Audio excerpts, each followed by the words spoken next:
for Anita and Lindsay, because I don't think they've ever met you.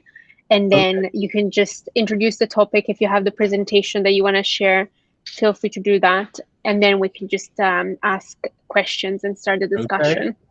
Talking about Philippines, they just passed a terror law, that anti-terror law that I actually went to the protest in the Philippine Council the same Friday, the Freedom Weekend. Okay, I'm Kenny Lee. I'm a Hong Konger. Right now, I live in San Francisco. I came to the United States for school education. And then actually during that time, I went to a lot of rock concerts, which is a bonus.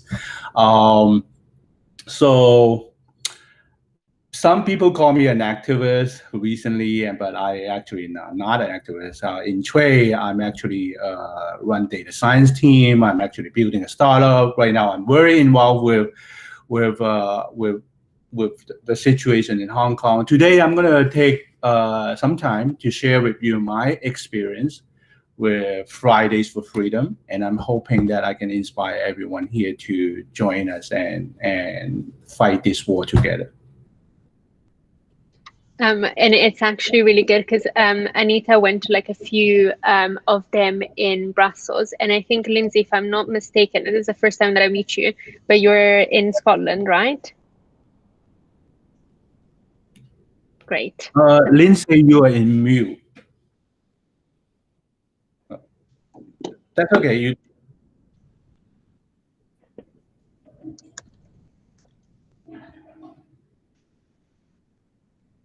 Okay. That better now? Hey. Would you like to take a minute to introduce yourself? Yeah, me. Anyone? Yeah. I never met you, Lindsay. Oh, right, okay. Yeah, hi. I'm Lindsay from Scotland. I got involved with now. Bruce seeing it was Andrea's post on Twitter, and I thought I could do that, not outside the Chinese embassy, but I just stood in my back in, and just took a picture. And then next week we ended up in Edinburgh. I'd made connections with the Hong Kong and Democracy group on Twitter, and they came along. And every week since then, we've been meeting up every Friday, and yeah, it's going well. So, yeah. Good. Welcome to now in Fridays for Freedom. Thank you. Anita, would you like to take a minute to introduce yourself? Oh yeah, I'm not that interesting, but yeah, I'm Anita. I'm Italian as well, and I'm now in Brussels. I mean, not currently, as the situation is worsening again, COVID-wise. But don't worry, we'll keep protesting even from home. Laura actually saw me doing arts and craft yesterday, trying to do some signs for tomorrow's protest. And yeah, I'm a big idealist, and I'm a big fan of the European dream, but I also think that it cannot, I mean, it's part of the biggest idea of actually people being all together and acting as one, which is, after all, the message now. Great. Unity is what is needed. Okay, I think we all know Laura, Colombia, and Andrea. We don't need introduction. Do you want to do an introduction? No, I think we've met everyone before, okay. So you can get started. All right, I'm gonna present to share my experience with Fridays of Freedom and hopefully inspire many of you to do amazing things. All right, so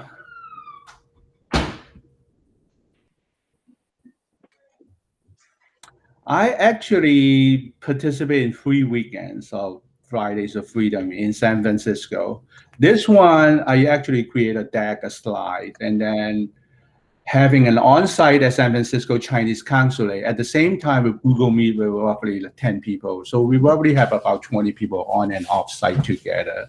But the experience that we had is pretty interesting. When we chant together, kind of the echo is kind of like mess the whole things up. But I'm going to run through the slide, and then it will give you a little bit background as to what's this Hong Kong a year protest about, and then what's this national security or the implication. And then there's a piece of breaking news at the end of it.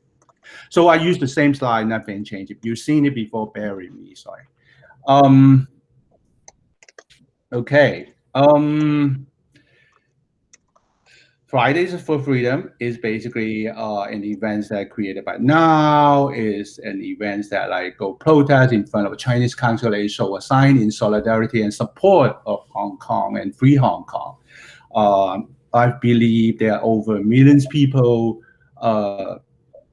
reach like over the first day, and then it's growing in multiple cities around the world. This recording, well, I can skip this one.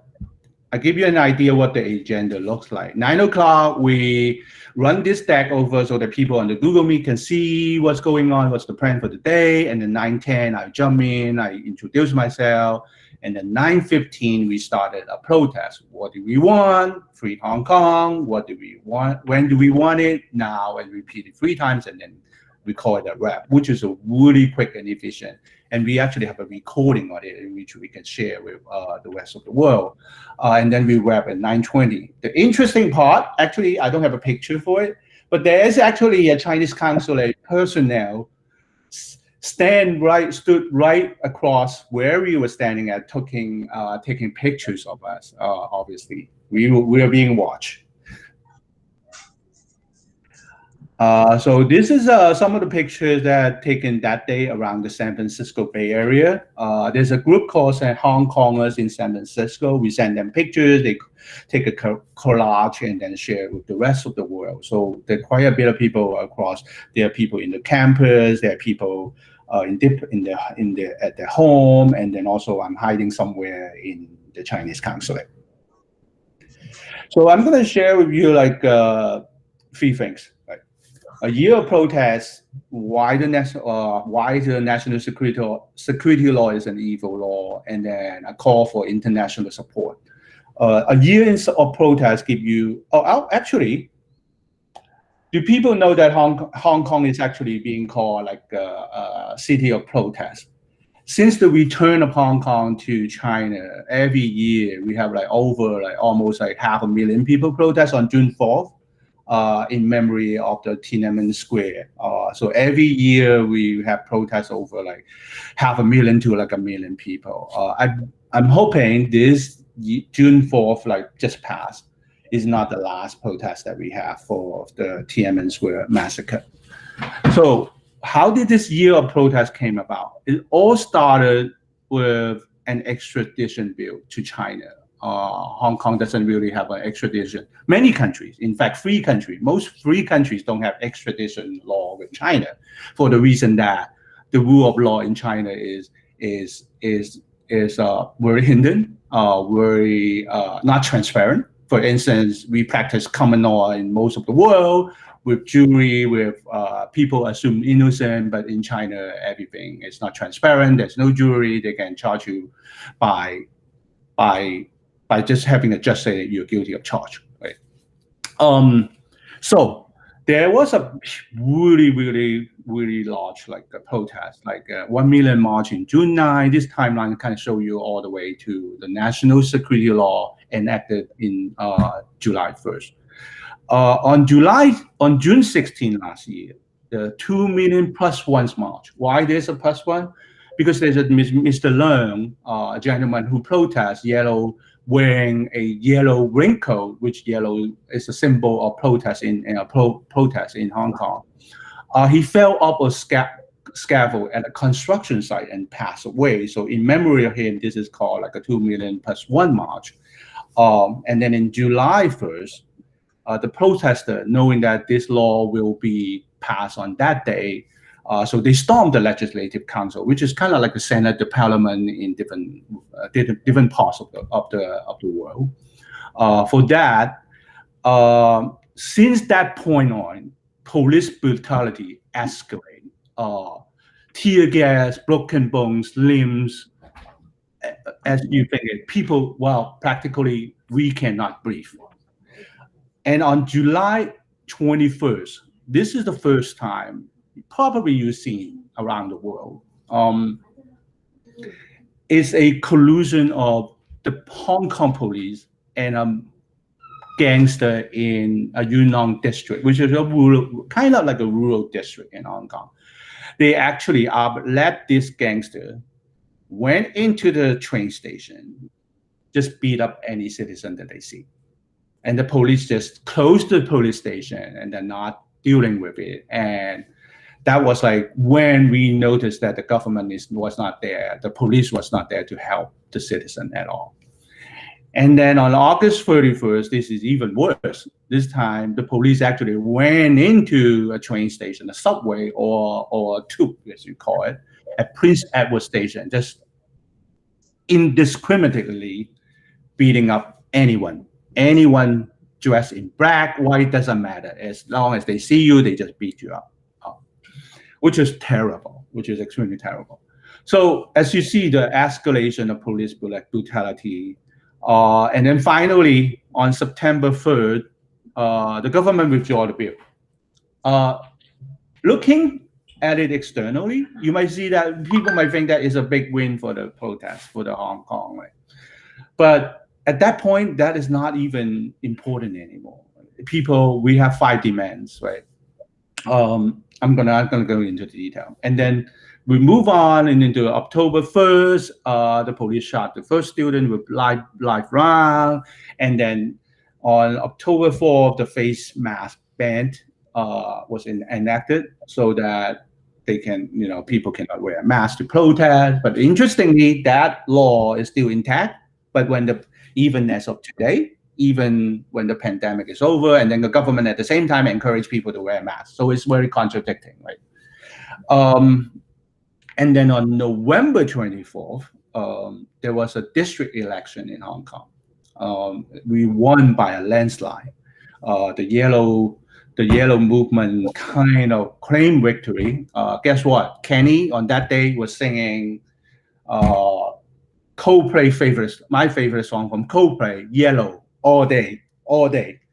And then on November 29th, the 2 colleges, the Hong Kong, the Chinese University and Poly U, was attacked by the Hong Kong police, tear gas, all kinds of brutality going on. On April 18th, the police arrest 15 activists, including Martin Lee, the father of democracy, and then also journalist Jimmy Lee, and plus other activists. And then you can see that there are not a whole lot of activities because of the pandemic, the virus going on. And then on July 1st, the evil law got passed and imposed on to Hong Kong. So far, so good. All right. So I did a little bit of statistic, over like 10,000 people were arrested. And then if you look at this age group, 63% were young, like 18 to 30. And then like 18% are like age 30 and above, which is me, which I call in the Hong Kong actually, if we were to that group of people so inactive, the trashy middle-aged people, me right here. Okay, so why is that national security law evil? Is evil, what is it anyway? So there is 4 categories. I'm not going to go into this law book and then try to interpret it, but secession, subversion, terrorism, and collusion with foreign or external forces. Yeah, they are in fine print. They are not very, they are controversial because even if you just think about it, it is a crime. So why is it evil? Actually, it applies to everyone, anyone, anywhere in the world, including all of us sitting here. We're having this conference talking about anything that possibly, potentially, they think will threaten the national security. It target protesters with very harsh penalties this time. It's life imprisonment. Not only that, it potentially they can put you in jail in China, which is pretty scary. So what does it give the authority here? These are a list of things. If you just run through it, right? No warrant needed. They can take your passport, property, remove your social presence, listen to anything that you said. You have to like report to them, tell them what you're doing, answer their question, extradite to China, trial without jury. And then the worst, if you even have a trial, the chief executive can assign any judge, basically. It would be pro-Beijing judge, right?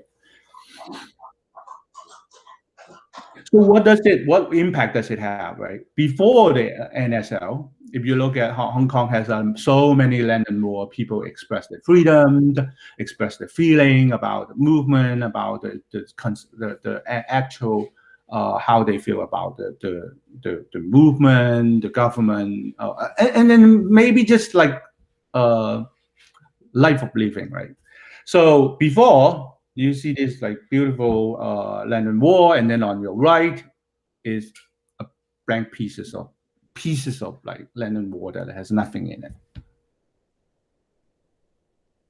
And the protest slogan has changed. Nobody is there to kind of like forcing people to self-censor. Some people, well, I don't blame people, right? Because the penalty is so harsh that like. And then blank piece of paper again. And what effects does it have so far, like for the 2 weeks that since the law has been enacted, right? One person get arrested for holding an independence flag. Libraries pull books from the written by democracy activists, and then democracy political organization shut down. Nathan Law, as you know, he's in UK right now, left Hong Kong. So this used to be, I think, before yesterday, I think this is a good thing, good sign. There is democracy going on. There was a Democratic primary, a voice against like NSL, I think. 600,000 voters came out, 20% turnout rate. People actually voiced their like a dissatisfaction about this law. And I was hoping that this will carry on to the September Legislative Council election. But there's a piece of breaking news I will talk about in the end. All right, it's time to call for international support. This is mainly a awareness and solidarity movement. Friday for Freedom is an action that started in July. A coordinated protest that reached about 500,000 people on its first day, and bigger events happening around the world. Many of you are participants. Thank you. And in solidarity, we want to bring the awareness, and then bring international coalition together to put in sanction, put in action to safeguard Hong Kong's freedom and democracy. So I'm hoping that hearing this, people will take action from here on. These are some of the things that I think you can do. Hit the share button, participate, Fridays for Freedom, Free Hong Kong Experience, email to a Bay Area where we'll create a collage. And get involved, don't just stop here. Start your own Fridays for Freedom, become a member, stay connected with now. Breaking news. This is a piece of news that actually happened yesterday. Earlier I mentioned that, oh, this great. We kind of like show people that like the democracy, pro-democracy, the primary, good turnout. We're gonna become a majority in the September Legislative Council election. Guess what? The September 6th upcoming election, we have a real chance of gaining like majority, like I said. But the Hong Kong government just banned like 12 of the pro-democracy candidates from the election, citing candidate do not have the genuine and true intention to uphold the basic law, which my argument for that is the government doesn't have the genuine and true intention to uphold the basic law. Basic law grant people the right to freedom of speech, freedom to vote, freedom for democracy. Sad news. But we're not going to stop here. We're going to continue the fight. So please step up and step in. Don't be a bystander. That concluded my little presentation here. Thank you so much.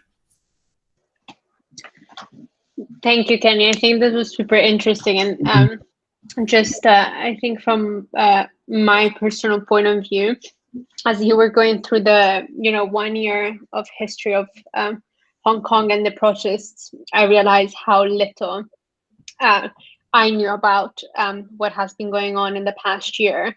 Because I feel that one thing that we say very often about Hong Kong is that things hit the news when it's very, very, very bad, right? So we've seen in the past few days, tons of people have been arrested, and then the world kind of is aware of what's happening. But then a lot of times, it's all kind of like you really have to inform yourself, because it's almost like the news is not there for you to understand what's going on. So from a personal point of view, I think this was really interesting even to understand, because just to give you an example, someone at the protest in London last Friday mentioned what happened on the 31st of August, and that was the first time that I've ever heard of it. So I think that it's even in 1 year you can see how much has happened, right? Right.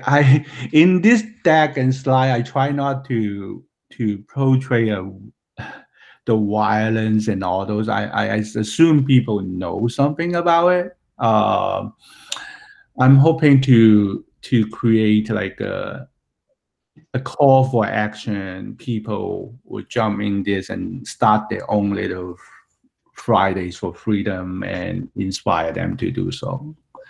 I'm actually quite happy that like people see it, and then from all over the world. Thank now for like champions this, and then we are seeing more people get involved, which is very exciting. I to be honest, I see only like a few organizations approaching it in my point of view, approaching it the right way. I mean, this will actually get the people involved, and there are other groups like Hong Kong Watch or the one that like they're doing very differently, right? They go right into the government. But I think like we need to like do more in I don't want to use the word educate, but at least like give people like more information about, help them to say, hey, get involved. These are the tiny little thing that you can do, easy step, right, to start it.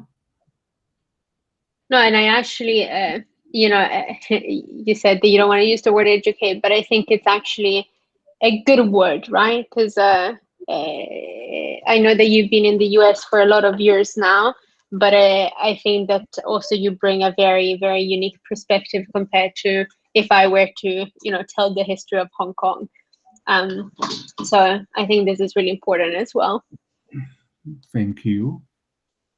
And I don't know if anyone has any question, but I actually had one question. If you can, if you do have more information, at some point you mentioned, a lot of candidates have been stopped for running in the election because it says that they do not uphold the basic law. Mm-hmm. And if you could give us more information about that, as in like, what is the basic law? The basic law is, as you remember, Hong Kong was returned to China in 1997. There was a joint declaration signed in 1984, 82. I forgot the exact date, year. In the joint declaration, there was an idea of a basic law. It was built upon on the law back then based on like common law with very minimum basic human rights, including the law to assembly, the freedom of speech, freedom of assembly, freedom for creativity, and then also, in fact, in very detailed fashion, that there is a pathway to universal suffrage, basically one person, one vote for the chief executive and then everyone in the legislative council. Because right now, the CE, the chief executive, is being elected by appointed electoral, which is something that is mostly pro-Beijing, elected by pro-Beijing government. And then the legislative council, there is this functional group, which is also very pro-Beijing, right? So, but in the upcoming September election, the reason that we said that we have a very good chance of being the majority is we are very creative. We'll try to break away from, not break away. We try to like encourage people in the functional group. I think people in general seen enough over the years. This government is outrageous, right? So there are ways that people are very creative, like creating functional group, try to get into the functional group election. And then if you see the district election, right, the yellow or the movement, the pro-democracy group are winning it by a landslide. And we see that will happen. In fact, if you look at the registered voters, number of voters, we are almost 4 million registered voters for this, and the population is about 7 million. So it's a pretty high percentage, and we have a feeling that we will become majority. So the only way to stop it from the Beijing perspective is to disqualify all these candidates. So there are two, like for instance, there are two major things that in the basic law cover. One is a pathway to free election. Another is the national security law. So you might say that, oh, then what's wrong with the national security law being imposed right now? But again, the word that I use is imposition, right?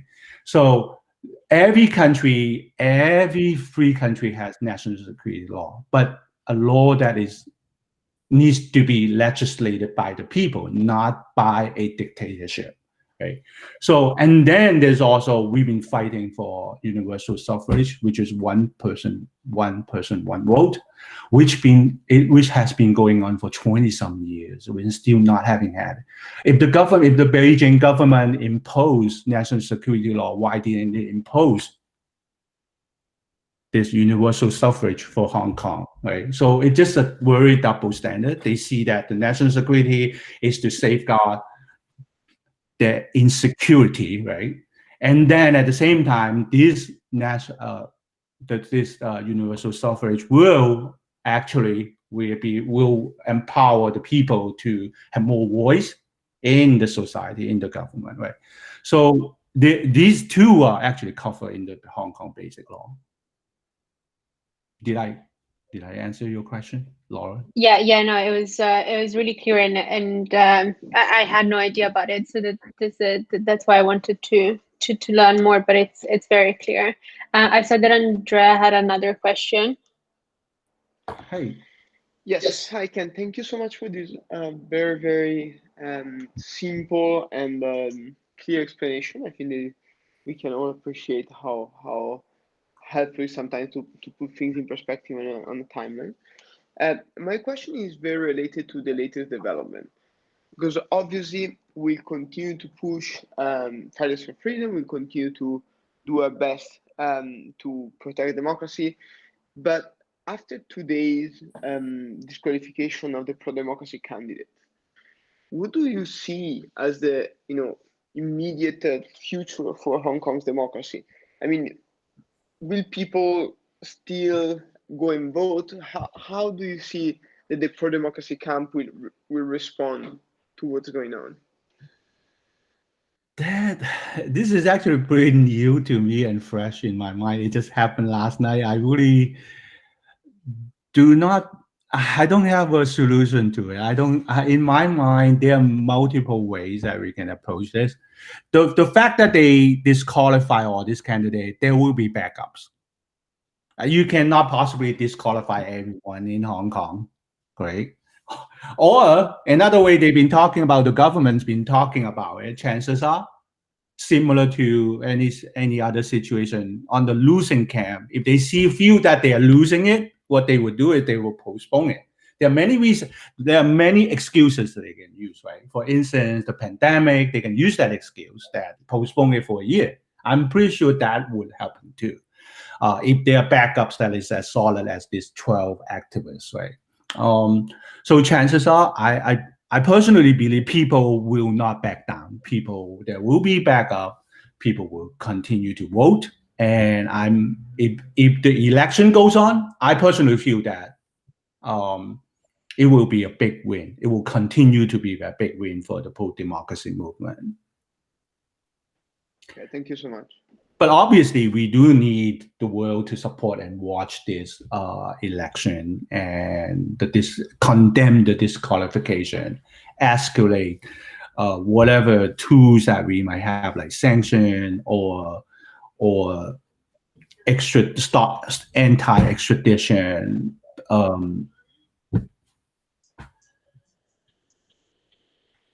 Yeah, it's really. I mean, thank you for this answer. It's true that definitely you can always find candidates.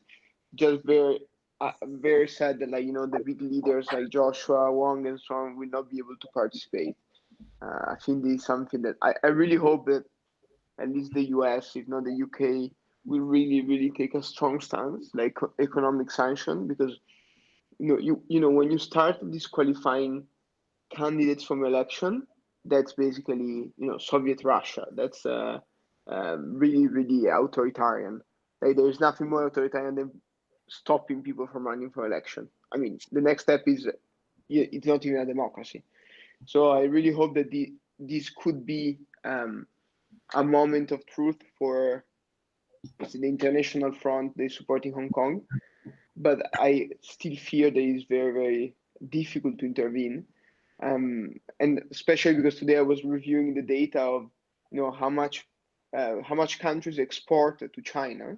Like Germany, for example, export, I think, like 60% of their cars to China.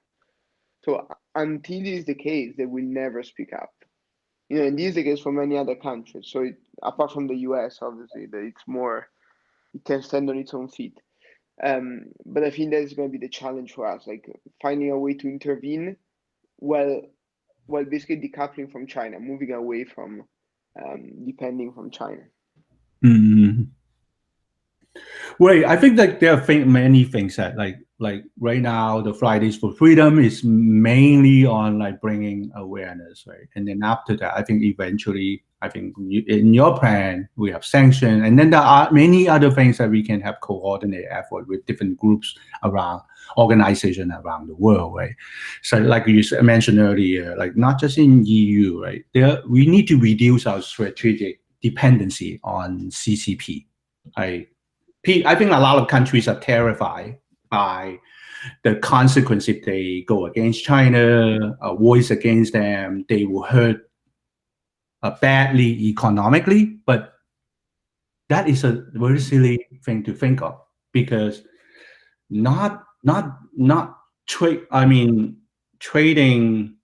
trading goods and economics with democracy is a very silly idea. It's not going to sustain. Not trading with CCP, but you have the rest of the world to trade with. I think like leaders in the world needs to think about that. And then the dependency is not even that bad. I mean, some people think that we can live without the main factory in the world. No, you don't have to. So, to be honest with you, I stopped buying made in China product for the longest time, for almost a year. It's hard, but can be done. Thank you so much. I know I have another question, but I'm super happy to ask it after. What do you, ladies and gentlemen, think about the disqualification? I can maybe jump in here. Hi everyone, this is Colombe. So I think after yesterday's event, when students were arrested for posting on social media, for me, when I saw this at first, obviously it's terrible and so on, but I thought, wow, they must really be scared to arrest students for posting on social media. Like they must really be desperate in a way to get to this stage. Students calling for a setup of an organization for independence, but like for people that are like my little brother's age, for me it just really showed how, you know, and in a way it's ironic, but you know, China has so much power, is so big, and yet they have to resort to such really childish measures because they're scared of kids voicing their concerns.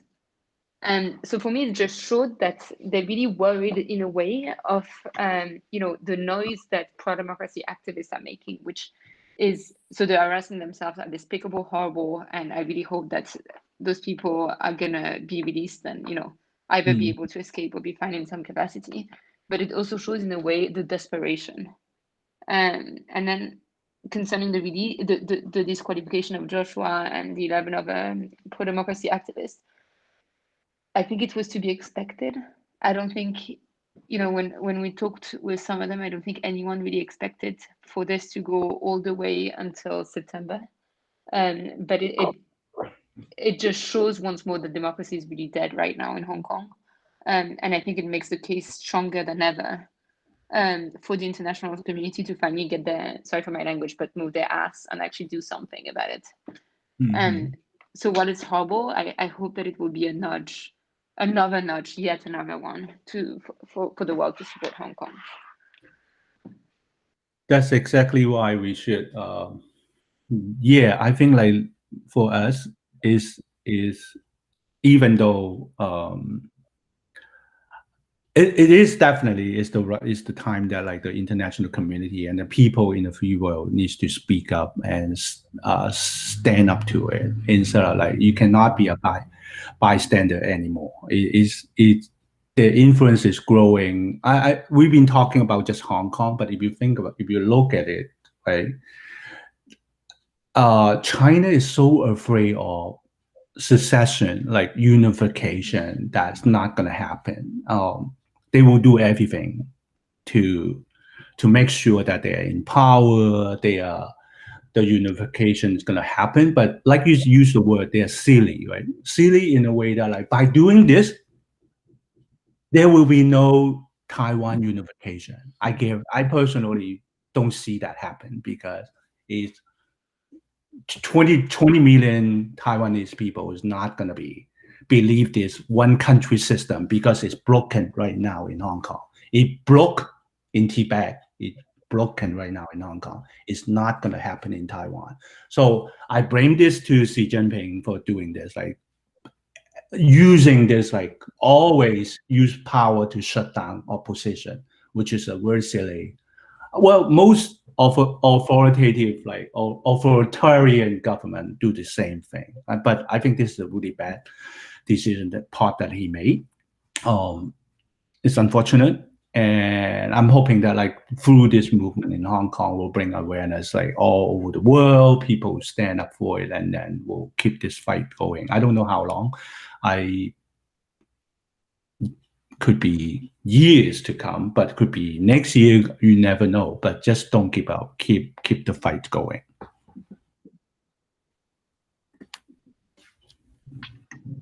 Yeah, and I think this is just one thing that I wanted to say. I think the when Colombe said that how the fact that they're arresting like people that are younger than me, I don't think I thought about it until now, but it really shows a sign. And I think for all of us here that are doing, you know, they're going in front of embassies, sometimes we don't understand the power of actions, but I think that this shows that really, you know, we can do something if, you know, and especially as an international community, like I think that no one is doing enough. And I think that, you know, Kenneth, when you said at the beginning that raising awareness and showing solidarity are things that we can do, and it takes very little to do it, I think that this is very important, because even seeing people in Hong Kong that, you know,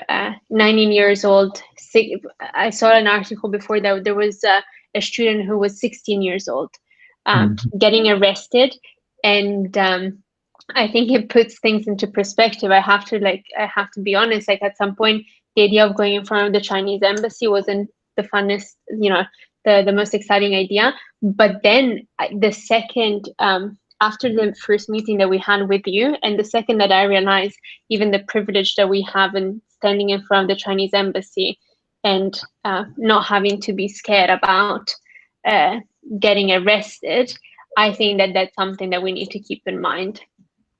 Well, Andrea, Laura, and Colombia, you might have to think of a different strategy moving forward. All the consulate and embassy may be shut down in the near future in the world. Yeah, but I think that I mean that's definitely a risk. But I mean, just to bounce back like a second to what you were saying before, Ken, this might take years and so on. For us, this is a long-term, I don't want to say game, but like a long-term plan, in the sense that no one can stand up to China within 2 months and solve the issue, right? Like for democracies to be able to come together, to ally, make a commitment to imposing coordinated and coherent sanctions on Chinese officials if needed, and so on, it takes time. I think the truth is no big battle in history was ever won within a week. And so this is something that I believe, I think the real issue will be in keeping the interest of the international community on this topic beyond a couple of months, because we all know how the world has 10,000 issues, from Yemen to Syria to Hong Kong to the Uyghurs to, there's so many ongoing issues that I think the real struggle for us will be to find a way to hook people on the issue and to keep on mobilizing people beyond the summer, beyond September, when the election should have happened. And there will be a bit of media attention. And on the strategy, don't worry, we'll find loads of other cool actions to annoy governments and Chinese officials to make sure that they have to listen.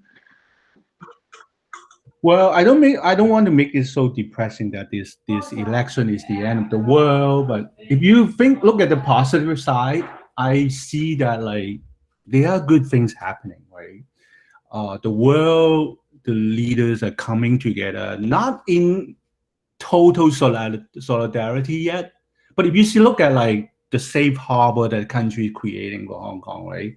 The BNO, the US is working on something similar. The sanction is happening, the shutting down on the embassy and consulate. So those are the things that we wanted to see the world come together, right? There are tiny little things that we can do, right? Like not buying Chinese product, or even just boycott the Beijing Olympic would be a big thing too, right? So it's just I see that like there are positive things that's happening with this movement, with other movement in different organizations. I think I'm going to challenge now to say, hey, bring all these organizations together to form an even more powerful initiative, just to focus on this problem and get bigger impacts and results from here on.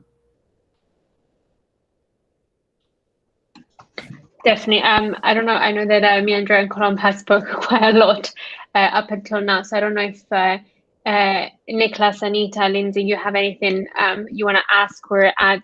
I know Nicholas, you haven't been in, you haven't been able to go in front of a Chinese embassy, so you've always done it from home. But if any one of you has any question, please go ahead. Yes, hi. I actually want to say, first of all, thank you, Kenneth, for the presentation, and also for teaching us things that we definitely didn't know before.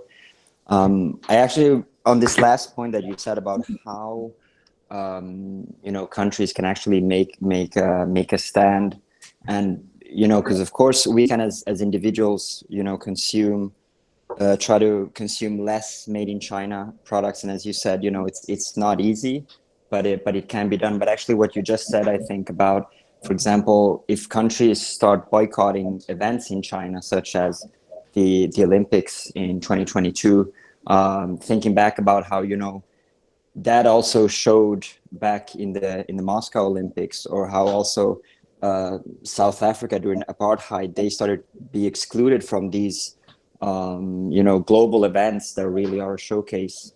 I think actually that's something that I hadn't thought about before. We always think in terms of economic sanctions, but even those are very hard to implement, and it's hard maybe also for you could say regular people, especially here in the West, to see that. It's easier to see if your country is not going, for example, to an Olympic game. Right. The world doesn't need a place for CCP propaganda. The Olympic will be just the propaganda machine for them, right?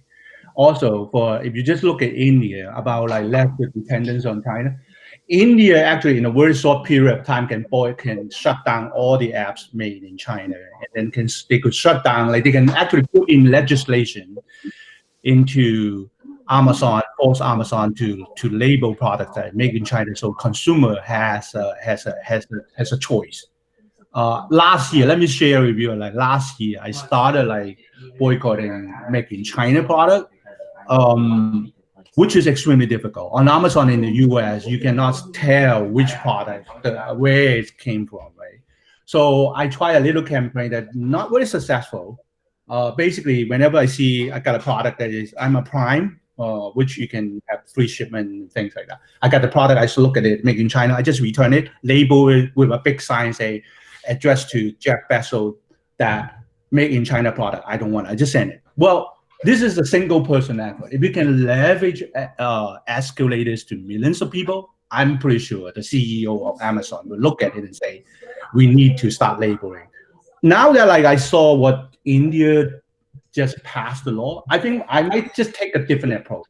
Force legislation to force this gigantic company to put country of origin such that people can search and then start doing this type of thing.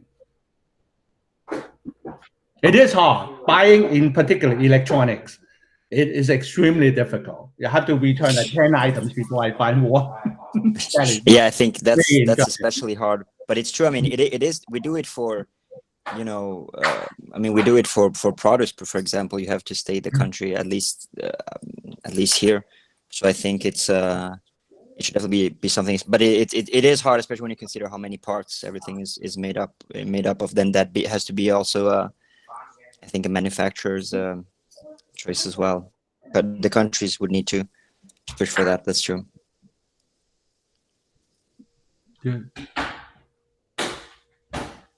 But yeah, thank you for your answer. Thank you, Nicholas. What do you do, Nicholas?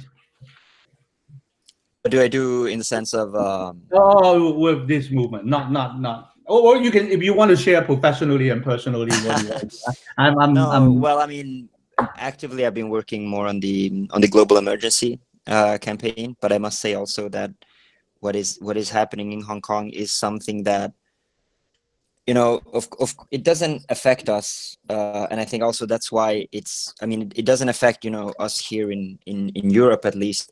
So I think that's why it's getting less attention that it deserves, because people are quite easy to kind of ignore the things that are not close to them, right?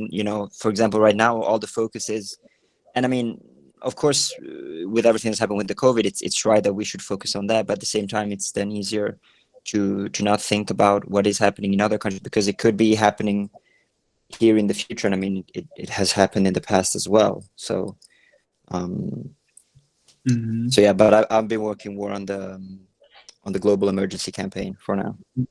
That's what I've been doing here in Denmark. Wonderful. You Danish?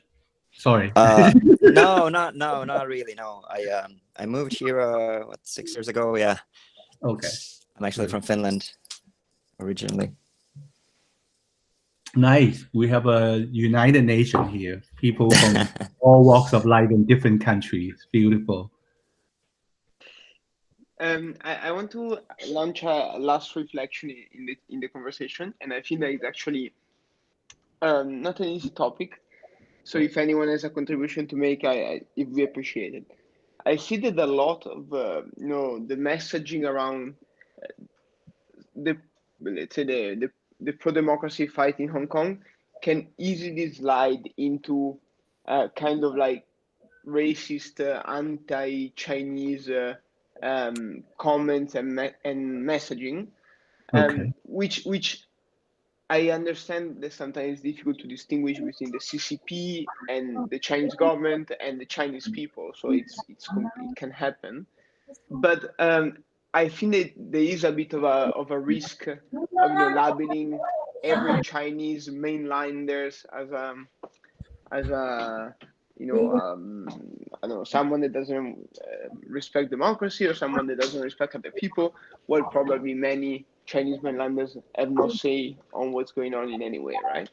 So I want to know if any one of you have ever thought about this problem and like thought about how we can counter the risk of seemingly too much anti-Chinese people, where with people I mean really like common citizens.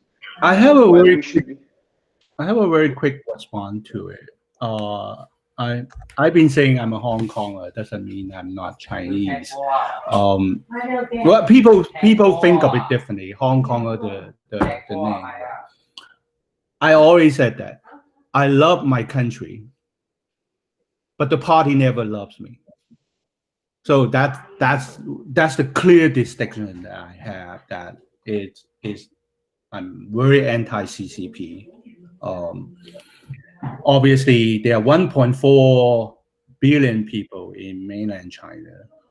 I would say I don't have statistic, but if you look at for 40 some years of brainwashing, obviously there will be a portion of this population that is just pro Beijing, and then think that Hong Kong people or the rest of the world are just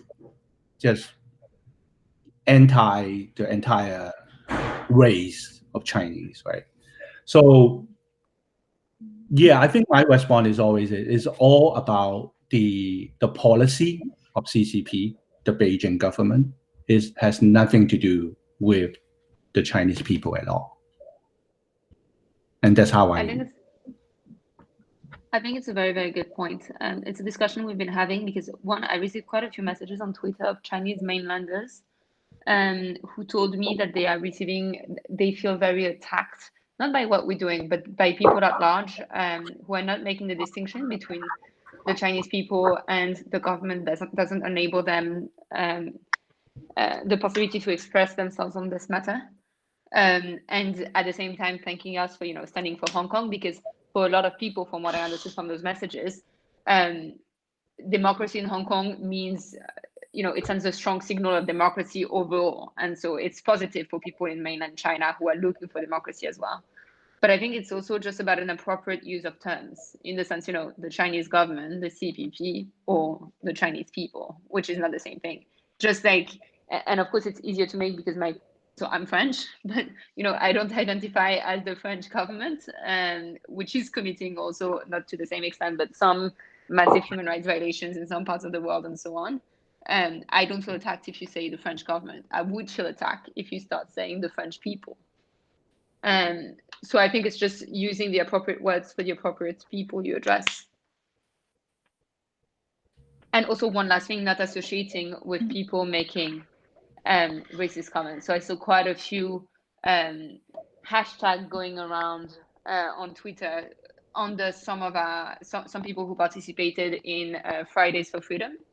And who made very broad statements, which I'm sure they didn't really understand the full extent of, against, most likely they aimed it against the Chinese government, but the way it was framed sounded against Chinese people. So I think then we have to correct it or point out the mistake if it's from a good heart and it's not done correctly. Hey, hello. Sorry, I'll try to be quick. I don't know if you can hear me. I hope so. Well, thank you, Kenneth. Really, it was amazing, and there's a lot of food for thought. Also because I was thinking the whole time what would make. I was seeing all the points that you were raising. The fact that the Chinese government feels attacked by youngsters and even by small people. For example, the first time that we actually got the permit to protest in Brussels, and there was only one person, unfortunately, outside the embassy. There were 3 police cars, which is quite astonishing.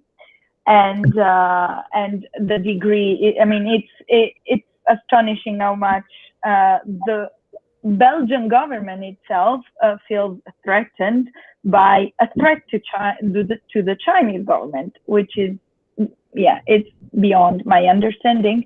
And at the same time, though, what would make the Belgian government click and act and take more seriously what we can do? I mean, I'm trying to frame locally because I think we should act everywhere in the world to keep the attention. And so that's why I think what I gain from this call is that I should get to know more and more the government of the country I live in, and to try to understand what could make them click and what could make Hong Kong being among the priorities and not just a minor thing. And at the same time, and also I think it's very important to learn more and more and more about China, because to be able to not consider the Chinese government China or what Chinese people think.